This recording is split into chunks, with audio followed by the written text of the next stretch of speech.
Hello বন্ধুরা, পাবদা মাছের সর্ষের ঝাল কত ইজিলি বানিয়ে নিতে পারবে চলো তোমাদের সাথে আজকে শেয়ার করে নিই। এখানে নিয়ে নিয়েছি 8টা বড় সাইজের পাবদা মাছ। মাছগুলোকে ভালো করে ধুয়ে লবণ, হলুদ আর সর্ষের তেল মাখিয়ে নেব। এই মাছের প্রিপারেশনের জন্য যে মশলার পরিমাণটা নিয়েছি সেটা কিন্তু 8 পিস মাছের হিসেবেই দেখিয়েছি। তোমরা মাছের পরিমাণ বুঝেই আন্দাজ করে মশলাটা কিন্তু করে নিও। এইভাবে একটা একটা মাছ করে ভালো করে লবণ আর হলুদ দিয়ে মাছগুলোকে মাখিয়ে নিও, যাতে প্রত্যেকটা মাছের গায়ে একদম ইকুয়ালি লবণ আর হলুদ লেগে থাকে। তাতে মাছগুলোর স্বাদ কিন্তু আরও বেশি বাড়বে।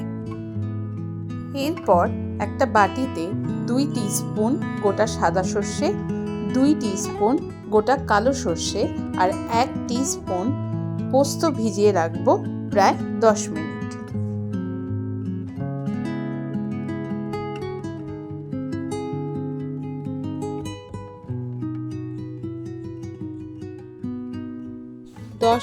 ভিজিয়ে রাখার পর মিক্সার গ্রাইন্ডারে পেস্ট করার সময় দিয়ে দেব গোটা 6-7 কাঁচা লঙ্কা।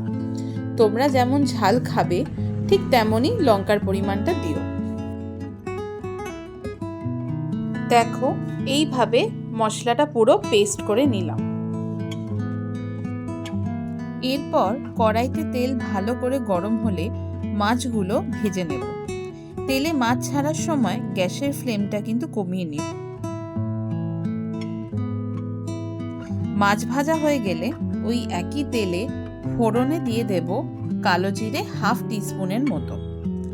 কালো জিরের হালকা গন্ধ বেরোলেই দিয়ে দেব সর্ষে আর পোস্তর পেস্টটা।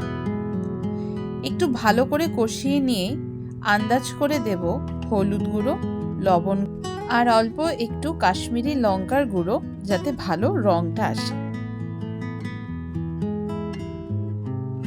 এখন অল্প একটু জল অ্যাড করে দেব, যাতে মশলাটা নিচে পুড়ে না যায়।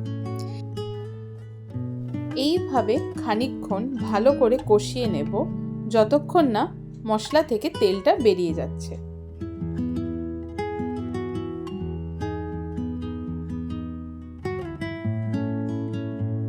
এটা দেখেই বুঝে নেবে যে মশলাটা ভালো করে কষানো হয়ে গেছে।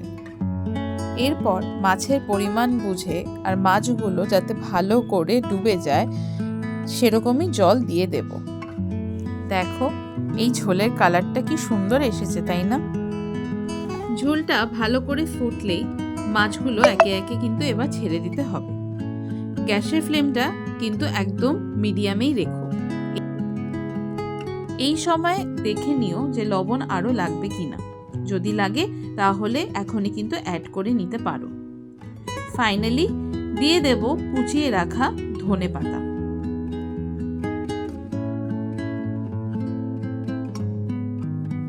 ধনেপাতা দিয়ে অল্প একটু ফুটিয়ে নিলেই রেডি আমাদের আজকের সর্ষে পাবদার ঝাল।